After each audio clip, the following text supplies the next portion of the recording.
에게 하나님의 은혜와 평강이 넘치기를 기원합니다. 아멘. 오늘 이 우리에게 익숙한 말씀으로 우리는 두 가지의 메시지를 얻으려고 합니다. 첫 번째는 많은 사람들이 지켜보고 있는 한가운데 나는 누구인가? 두 번째로 아무도 없는 나 혼자일 때 나는 누구인가? 이 두 가지의 메시지를 우리는 함께 나눠가려고 합니다.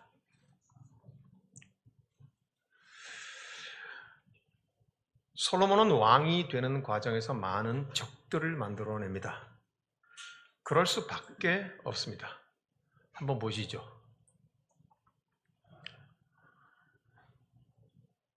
저 5가지를 짧게 보겠습니다. 솔로몬이 왕이 되는 과정 중에 첫 번째, 솔로몬은 19명의 아들 중에 10번째 아들이었습니다.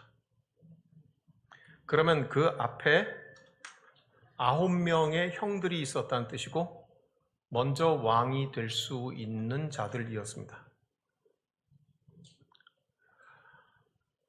그 10번째 아들인 솔로몬이 왕이 되었을 때 앞에 9명의 왕들의 반응은 어땠겠습니까? 그리고 동생들도 왜 왕이 되지 않고 싶었겠습니까? 한 나라의 왕자라면 모름지기 자라는 과정 속에서 이렇게 저렇게 많은 지인들과 많은 교제권을 가지고 있습니다. 권력이죠. 그런데 10번째 아들인 솔로몬이 왕이 되었을 때 나머지 18명의 왕자들에게 속한 사람들의 기분이 어땠을까 한번 생각해 보십시오. 그들은 대체적으로 솔로몬하고 척이 지게 되었을 것입니다. 그 중에 넷째 형인 아도니아는 솔로몬의 손에 의해서 죽음을 당합니다.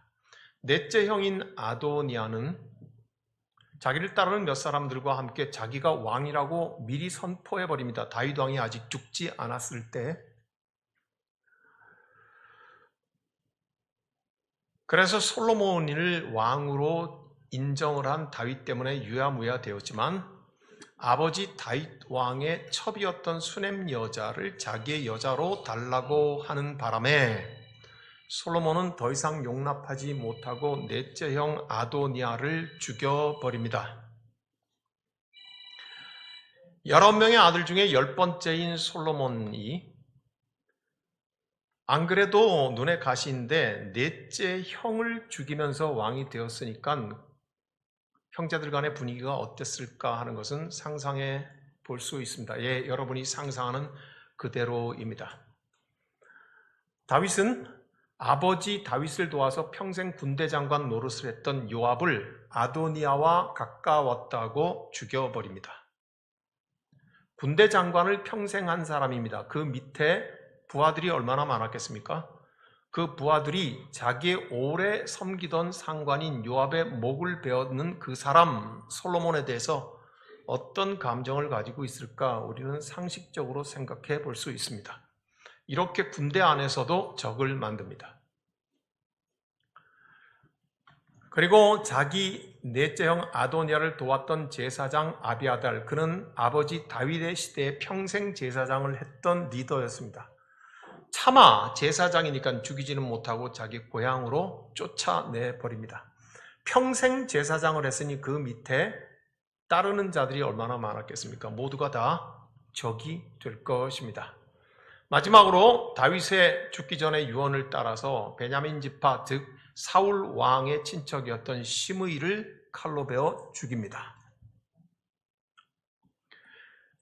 솔로몬은 저렇게 왕이 되는 과정 속에서 20살짜리 이 새파란 왕은 많은 대적들을 만들고 왕에 등극합니다. 이제 없어도 되겠습니다. 좋은 말로 할 때 없어야지 저거.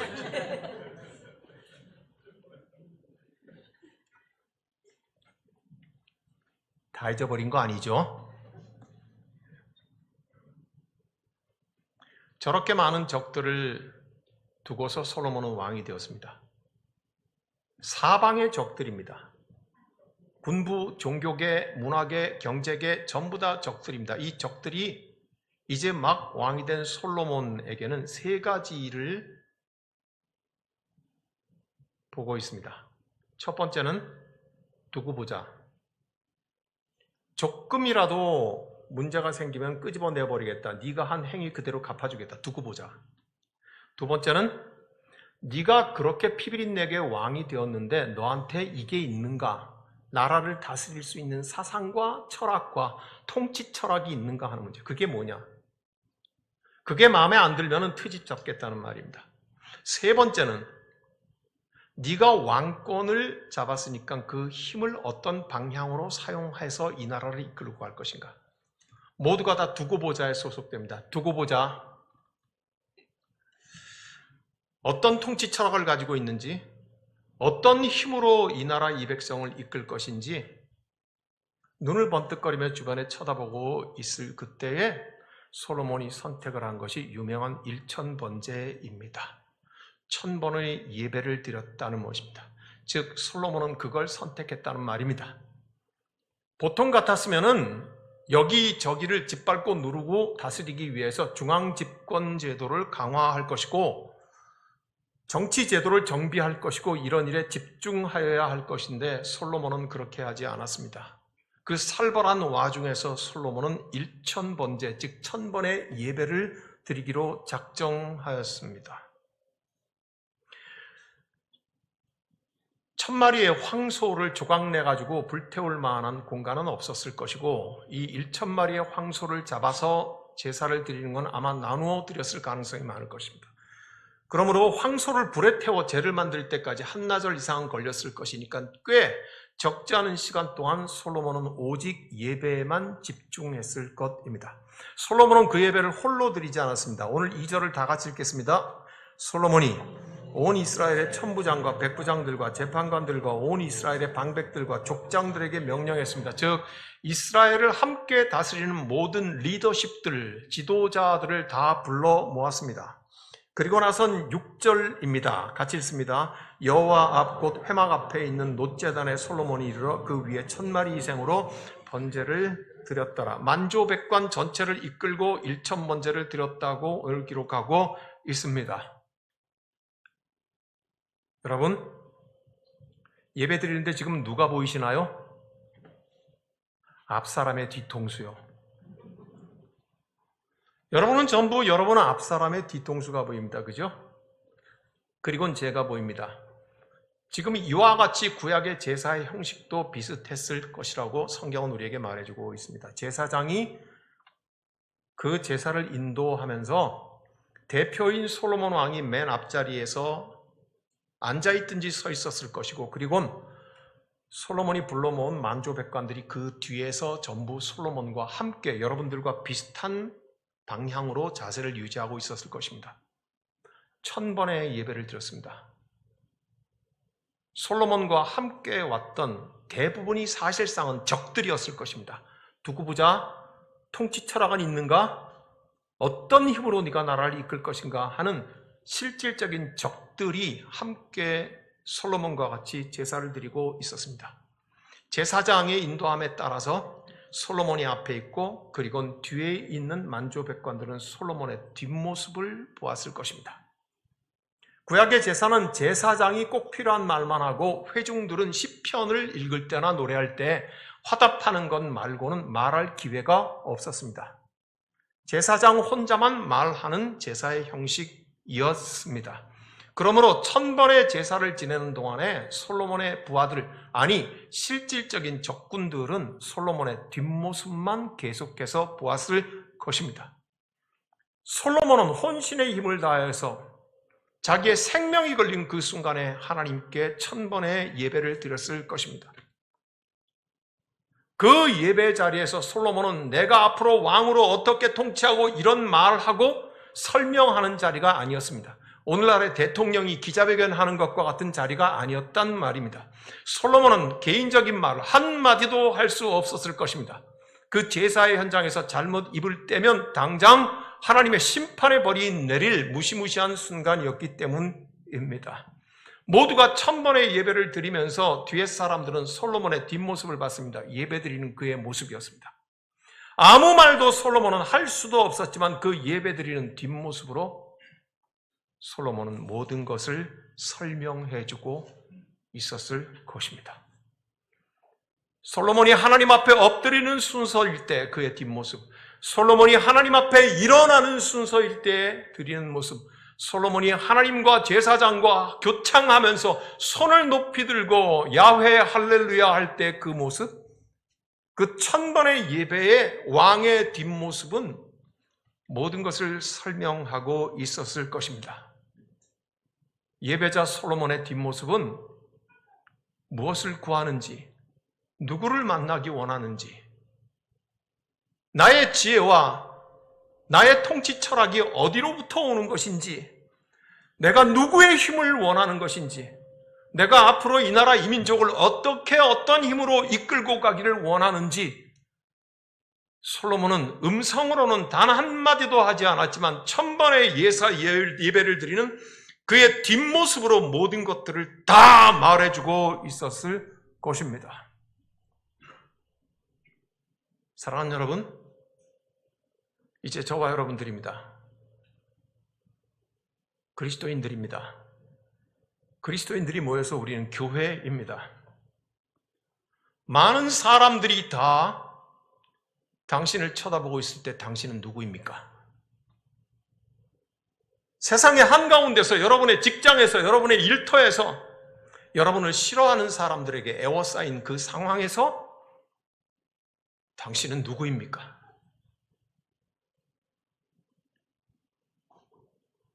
이 대한민국의 걱정스러운 현실, 이 대한민국의 오늘날의 교회들을 바라보는 이 현실 속에서 모두가 교회를 쳐다보고 모두가 다 공동체가 무엇인지 쳐다보고 있는 그때 우리 십자수 공동체 교회는 누구일 것입니까? 어디에서 힘을 얻을 것입니까? 누구의 지혜를 바라보고 있습니까? 우리는 어떤 힘으로, 어떤 방향으로, 무엇을 위해서 달려가는 것을 보여줄 것입니까? 솔로몬이 1000번의 예배를 드리면서 실질적인 그들의 모든 적들이 지켜보고 있는 그 가운데서 솔로몬은 그의 예배하는 1000번의 뒷모습으로 왕이 누구이며, 내가 비록 왕이지만 여호와께로부터 오는 힘을 구하며 하나님께로부터 오는 지혜를 구하며 하나님께서 나를 인도하시고 이끌어 가실 힘에 의해서 이 나라와 이 민족을 이끌어 갈 것이라고 하는 것을 그의 말없는 뒷모습으로 설명했던 것처럼 오늘 주일마다 예배를 드리는 모든 교회들이, 주일마다 예배를 드리러 찾아오는 그리스도인들인 저와 여러분들이 세상의 모든 사람들이 지켜보고 있는 가운데 당신은 누구입니까? 당신의 힘은 어디로부터 오는 것입니까?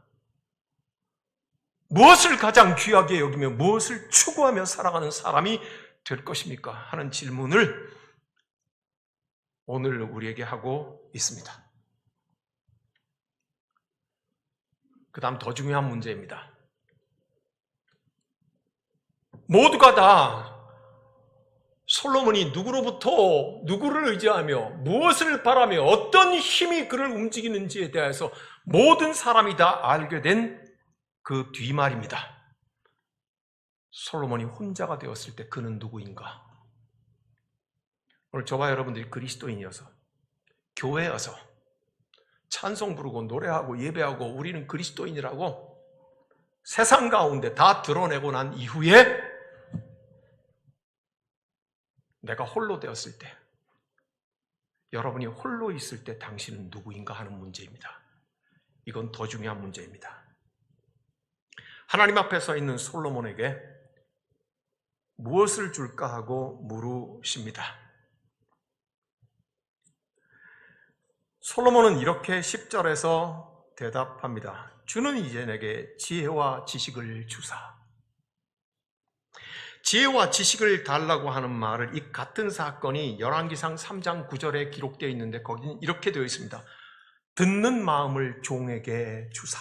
솔로몬이 하나님께 그렇게 말합니다. 이 두 가지의 번역 다 완전하지는 않아서 최근에 히브리어 원전에 충실한 번역인 새한글 성경의 번역은 이렇게 되어 있습니다. 나에게 알아듣는 마음을 주십시오. 여러분, 오늘 설교의 제목이 뭡니까? 나에게 알아듣는 마음을 주십시오. 구약 성경의 히브리어 원문에 충실한 번역입니다. 무엇을 줄까? 나에게 하나님을 알아듣는 마음 주십시오. 하나님의 심장을 주십시오. 하나님의 뜻을 알게 해주십시오. 하나님의 판단을 알게 하십시오. 하나님이 가라 하면 가고 멈추라면 멈출 수 있도록 하나님의 언어를 주십시오. 하나님의 마음을 내게 주십시오. 솔로몬은 지금 무엇을 구하고 있습니까? 하나님을 달라고 구하고 있습니다. 홀로 있는 솔로몬은 이렇게 말을 했습니다. 그랬더니 하나님께서 이렇게 말씀하십니다. 11절입니다. 다 같이 읽겠습니다. 하나님이 솔로몬에게 이르시되 이런 마음이 내게 있어서 부나 재물이나 영광이나 원수의 생명 멸하기를 구하지 아니하고 장수도 구하지 아니하고 오직 내가 네게 다스리게 한 내 백성을 재판하기 위하여 지혜와 지식을 구하였으니, 하나님은 솔로몬에게 이렇게 감탄하시며 말합니다. 부유함과 재물과 영광이나 원수를 때려눕혀 주기를 기다리고 그렇게 나는 오래 장수하겠습니다 라고 구하지 아니한 것, 이것이 칭찬이겠지만 또 한편으로는 하나님께서는 이런 생각을 가지고 계셨을지 모릅니다. 보통 사람들이 다 홀로였을 때, 혼자였을 때 정직하게 소망을 물으면 부유하기를 원하고 재물을 구하고 영광을 구하고 날 괴롭히는 원수들이 때려 눕혀지기를 권하고 그렇게 나는 오래 살기를 구하옵나이다 라고 하는 것이 인지상정인데, 죄악의 쓴뿌리를 가지고 있는 우리들이 보통 구하는 일반적인 것인데, 이런 생각에까지 미쳤을 때 저는 상당히 불편하고 괴로웠습니다. 제 마음을 들킨 것 같았기 때문입니다. 너 홀로 있을 때 황제후 너는 누구인가? 많은 사람들 앞에서 목사에서 하나님의 말씀을 전하고 설교를 하고 이것이 하나님의 뜻이라고 하고 이것이 시대와 역사이고 공동체이고 이렇게 말함으로써 네가 누구인지를 드러냈다마는 너 홀로 하나님 앞에 서 있을 때 너는 누구인가? 저는 저를 들킨 것 같았습니다. 사랑하는 여러분, 이제 여러분들 차례입니다. 세상 사람들이 지켜보는 것 말고요, 홀로 있을 때 당신은 누구입니까? 예, 그리스도인이었습니다. 예, 교인이었습니다. 예, 교회였습니다. 우리 하나님을 말했습니다. 세상 가운데. 그렇지만 너 홀로일 때 너는 누구인가? 그리스도인인가? 솔로몬은 하나님을 주옵소서 했습니다. 하나님 당신을 주십시오. 종교개혁자들은 이것을 saving knowledge of God, 즉 하나님을 아는 구원의 지식이라고 했습니다. 하나님을 아는 구원의 지식. 솔로몬은 하나님의 마음을 주십시오. 나에게 알아들을 수 있는 마음을 주십시오.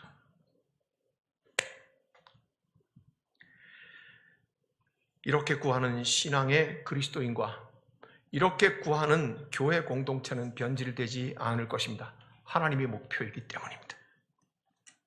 부와 명예와 재물과 나를 괴롭히는 사람을 때려눕히고 그러고도 나는 장수 오래 살기를 원하는 구함이 아닌 것. 하나님을 구하는 것입니다. 변질되지 않을 것입니다. 교회는 무엇입니까? 오늘 이 시대를 살아가는 그리스도인은 누구입니까? 당신이 혼자가 있을 때, 교회가 홀로이 하나님 앞에 엎드려 우뚝 서 있을 때, 너희 공동체는 무엇이냐고 하나님께서 물으시는 것 같습니다. 우리 십자수 공동체 교회는 무엇입니까? 우리 홀로 주님 앞에 있을 때, 저와 여러분이 주님 앞에 있을 때 우리는 어떤 사람, 어떤 그리스도인입니까? 사랑하는 여러분, 오늘 이 두 가지의 메시지를 우리는 선명하게 보았습니다. 많은 사람들이 지켜보고 있을 때 당신은 누구인가? 그 이후에 당신 홀로 있을 때 당신은 누구인가? 여러분, 역대하는 200년 동안의 바벨론 포로에 잡혀있던 이스라엘 백성들이 하나님의 은총으로 돌아와서 포로가 귀환해서 다시 새로운 나라를 건설해야 되고 다시 새로운 신앙 공동체를 만들고 다시 교회가 무엇인지 우리의 신앙이 무엇인지를 세워가야 할 사람들에게 쓴 편지가 역대하입니다. 그러므로 하나님께서는 바벨론 포로에서 돌아와서 새로운 교회를 만들고 새로운 나라를 만들려고 하는 유대인들에게 물으시는 겁니다. 만인 중에 너희는 누구냐? 그리고 내 앞에 홀로 서 있는 너희는 누구냐? 바로 세워갈 것을 간절히 소망하는 하나님의 마음이 여기에 녹아 있습니다. 하여 이 역대하는 첫 책을 시작하면서부터 묵직한 질문을 하나님께서는 그리스도인과 교회에게 던지고 있습니다. 기억합시다. 우리는 누구이며 나는 홀로 있을 때 누구여야 하는가? 기도합시다. 하나님, 하나님의 말씀을 알아듣는 마음을 주십시오. 하나님을 주십시오. 하나님을 알고 들어서 구원에 이르게 하옵소서. 우리 십자수 공동체 교회가 이것을 구하게 하옵소서. 이것을 구하니 하나님이 목적이고 하나님이 목표인 구함에 어찌 변질과 부패함이 있겠습니까? 바벨탑을 세우기를 구하지 않게 하옵소서. 다시 세워가는 이 일에 주님의 질문에 주님, 우리가 여기 있나이다 대답하게 하옵소서. 우리 주님 예수 그리스도의 이름으로 기도하옵나이다. 아멘.